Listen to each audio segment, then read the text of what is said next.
Hey everyone, welcome back to another video. Today we continue covering Dodge's future plans by focusing on the upcoming Dodge GLH, or Go Like Hell. Dodge has confirmed they will add this midsize hatch to their lineup before 2030. It's a back-to-basics muscle hatch on the new STLA One platform for vehicles from small to midsize.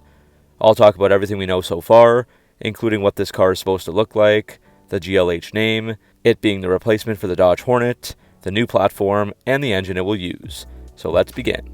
During Stellantis' Investor Day last week, Dodge confirmed they will add a new compact performance model to their lineup before 2030, and Dodge is referring to this as a muscle hatch, following suit of Ram's muscle truck with the Rumblebee and the Dodge Charger muscle car. We can see from the Investor Day slides that Dodge has labeled this new vehicle GLH, or Go Like Hell, and it's under a red car cover. Dodge has been trying to use this name as a throwback to the 1980s Carroll Shelby-tuned Omni GLH. More on that a bit later on in the video. Again, like the Dodge Copperhead in my last video, Stellantis showed off the GLH in a very small presentation open to just a select few journalists, but again there are no pictures, so I'm forced to use what you guys call AI slop, just to have something to put on screen.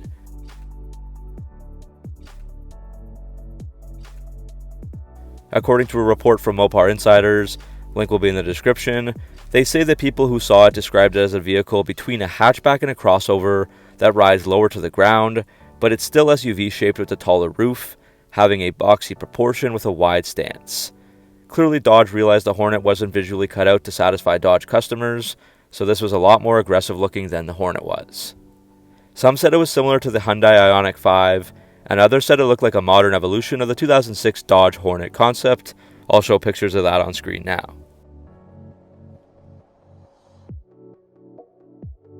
My first thoughts hearing that it looks like an Ioniq 5 doesn't inspire confidence to me that this will be more of a success visually than the Hornet, but the Hornet was based on a European design that shared the platform with the Alfa Romeo Tonale, so I have hope that this will be more Americanized.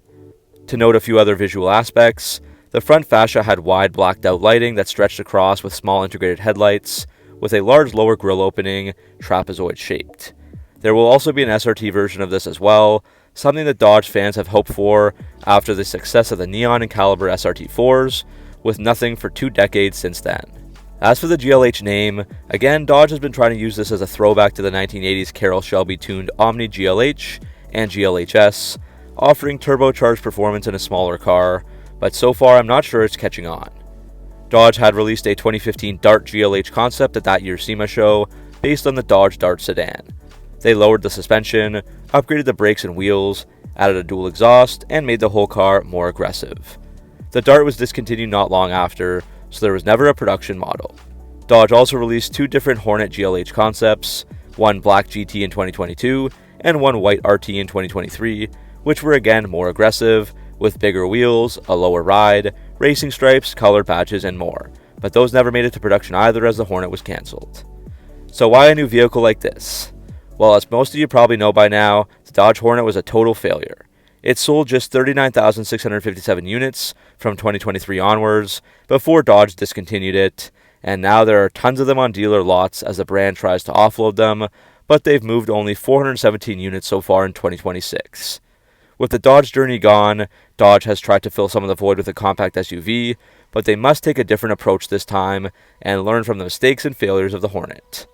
The Hornet never caught on for a variety of reasons, not doing anything particularly well while trying to be too many things at once.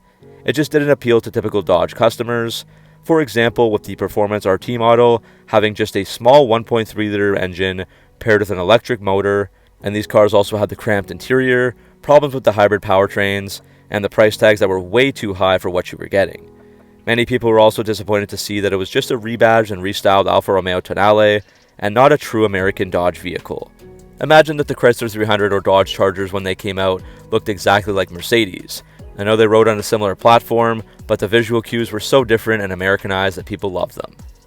So Dodge needs to avoid these types of issues with the new GLH, and make a car full of Dodge identity that extends to all aspects including styling and performance.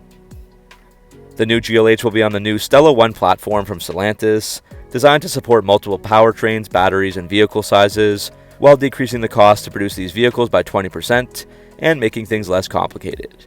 They say this platform can support B, C, and D segment vehicles using internal combustion, hybrid, and battery electric powertrains. That flexibility is obviously important as the market conditions and expectations continue to change, and it gives Dodge options with future vehicles like the GLH. Also, the GLH is scheduled to share a platform with the upcoming Chrysler Airflow. Now to focus on the powertrain itself. During the Investor Day, Stellantis CEO Antonio Filosa talked about, quote, a beautiful engine, end quote, for the GLH that produces around 300 horsepower. It seems pretty obvious to me that the company would want to use their new and improved 2-liter Hurricane 4 inline 4-cylinder engine that they debuted in the 2026 Jeep Grand Cherokee. It's a highly advanced motor that can outperform most traditional V6 engines with better fuel economy, with 324 horsepower and 332 pound-feet of torque in the Grand Cherokee. This could make for some very decent performance in a lighter and more compact vehicle. It will also replace older turbocharged engines, like the 2-liter that was found in the Hornet GT. So will this be a success?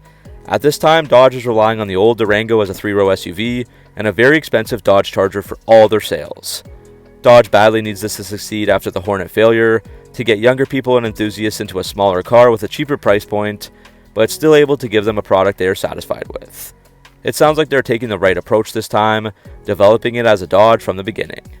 They need to embrace the Dodge identity and DNA, so I expect an aggressive look and aggressive performance, totally the opposite of what the Hornet/Alfa Romeo Tonale was.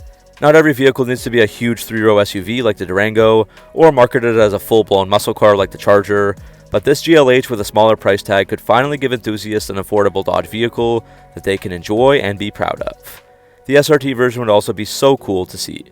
If Dodge can deliver 300 plus horsepower, decent utility, and a muscular look, the GLH has the potential to be a unique yet popular compact performance vehicle.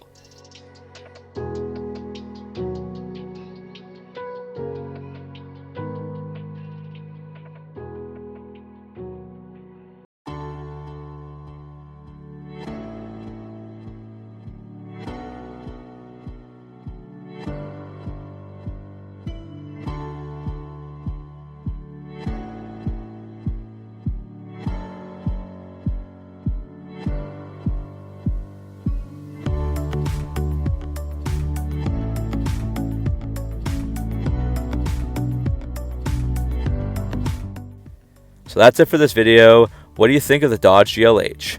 Let me know your thoughts, comments, concerns, or even any tips you have down in the comment section below. As always, thanks for watching. Make sure to stay tuned to the channel and subscribe for all your Mopar content, and I'll see you in the next video.